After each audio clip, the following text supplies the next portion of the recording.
السلام علیکم ورحمۃ اللہ وبرکاتہ. وعلیکم السلام ورحمۃ اللہ وبرکاتہ. صدیق کس صحابی کا لقب ہے؟ صدیق حضرت ابو بکر رضی اللہ عنہ کا لقب ہے. اسلام لانے سے پہلے حضرت ابو بکر رضی اللہ عنہ کا کیا نام تھا؟ اسلام لانے سے پہلے حضرت ابو بکر رضی اللہ عنہ کا نام عبد الکعبہ تھا.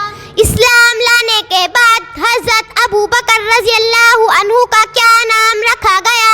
اسلام لانے کے بعد حضرت ابو بکر رضی اللہ عنہ کا نام عبداللہ رکھا گیا. حضرت عمر رضی اللہ عنہ کون سی سورت پڑھ کر اسلام لائے؟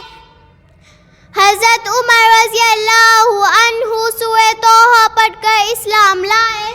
مسلمانوں نے سب سے پہلے کعبہ میں نماز کب پڑھی؟ مسلمانوں نے سب سے پہلے کعبہ میں نماز حضرت عمر رضی اللہ عنہ کے اسلام لانے کے بعد پڑھی.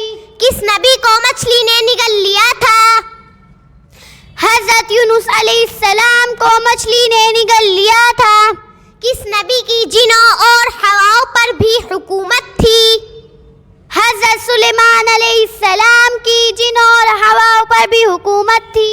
قوم عاد کے نبی کون تھے؟ قوم عاد کے نبی حضرت ہود علیہ السلام تھے. قوم سمود کے نبی کون تھے؟ قوم سمود کے نبی حضرت صالح علیہ السلام تھے.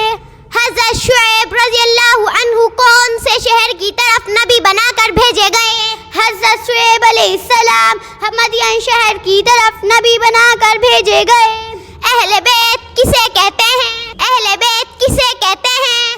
اہل بیت نبی کریم صلی اللہ علیہ وسلم کے گھر والوں کو کہتے ہیں. حضرت حسن رضی اللہ عنہ اور حضرت حسین رضی اللہ عنہ نبی کریم صلی اللہ علیہ وسلم کے کون تھے؟ حضرت حسن رضی اللہ عنہ اور حضرت حسین رضی اللہ عنہ نبی کریم صلی اللہ علیہ وسلم کے نواسے تھے. جنتی مردوں کے سردار کون ہوں گے؟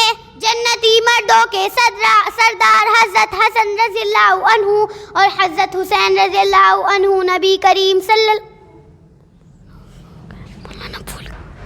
حضرت فاطمہ رضی اللہ عنہا نبی کریم صلی اللہ علیہ وسلم کی کون تھی؟ حضرت فاطمہ رضی اللہ عنہا نبی کریم صلی اللہ علیہ وسلم کی بیٹی تھی. جنتی عورتوں کی سردار کون ہوں گی؟ جنتی عورتوں کی سردار حضرت فاطمہ رضی اللہ عنہا ہوں گی. آب زمزم کیا ہے؟ آب زمزم وہ بابرکت پانی ہے جس کا کنواں کعبے کے پاس ہے. حجر اسود کیا ہے؟ حجر اسود کعبہ کی دیوار پہ لگا ہوا ایک بابرکت پتھر ہے جو جنت سے لایا گیا ہے. السلام علیکم ورحمۃ اللہ وبرکاتہ. وعلیکم السلام ورحمۃ اللہ وبرکاتہ.